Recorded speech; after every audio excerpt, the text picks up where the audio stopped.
அண்மை செய்தியை பார்த்து வருகிறோம். ஆம்ஸ்ட்ராங் கொலை வழக்கில் சிபிஐ விசாரணைக்கு இடைக்கால தடை விதித்திருக்கிறது உச்சநீதிமன்றம். அது தொடர்பான அண்மை செய்தியை பார்த்து வருகிறோம்.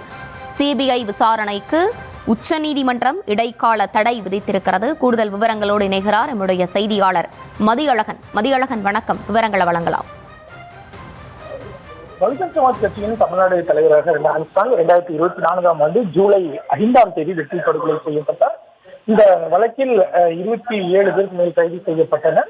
வழக்கு தொடர்பான இந்த வழக்கு சென்னை மாவட்ட முதன்மை அமர்வு நீதிமன்றத்தில் விசாரணையில் இருக்கிறது. இந்த நிலையில் இந்த வழக்கினுடைய விசாரணை நியாயமாக நடைபெறவில்லை என கூறி ஆம்ஸ்ட்ராங்கின் சகோதரர் சென்னை உயர்நீதிமன்றத்தில் மனு தாக்கல் செய்திருந்தார். அந்த வழக்கை விசாரித்த சென்னை நீதிமன்றம் செம்பியம் காவல்துறை தாக்கல் செய்த குற்றப்பத்திரிகையை ரத்து செய்ததோடு வழக்கினுடைய விசாரணையை சிபிஐக்கு மாற்றி உத்தரவிட்டது. இதனை எதிர்த்து தமிழ்நாடு அரசு ஏற்கனவே உச்சநீதிமன்றத்தில் மேல்முறையீடு செய்திருந்தது.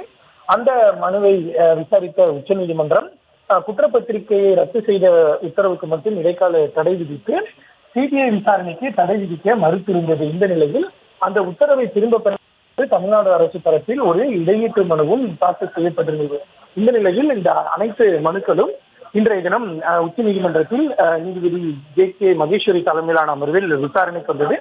அப்பொழுது தமிழ்நாடு அரசு தரப்பில் இந்த வழக்கினுடைய விசாரணை ஏற்கனவே தமிழ்நாடு காவல்துறை நடத்தி முடித்து குற்றப்பத்திரிகை எல்லாம் தாக்கல் செய்துவிட்டது.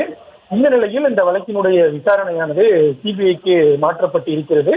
இது தவறானது என்றும் தெரிவிக்கப்பட்டது.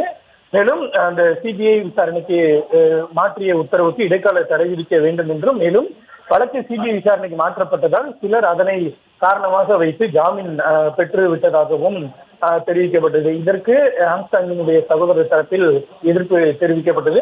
இந்த நிலையில் அனைத்து வாதங்களையும் கேட்ட நீதிபதிகள் அனைத்து வழக்குகளையும் சிபிஐக்கு மாற்ற தேவையில்லை என தெரிவித்து சிபிஐக்கு மாற்றிய சென்னை உயர்நீதிமன்ற உத்தரவிற்கு இடைக்கால தடை விதித்து உத்தரவிட்டனர். விவரங்களை வழங்கியமைக்கு நன்றி மதியழகன்.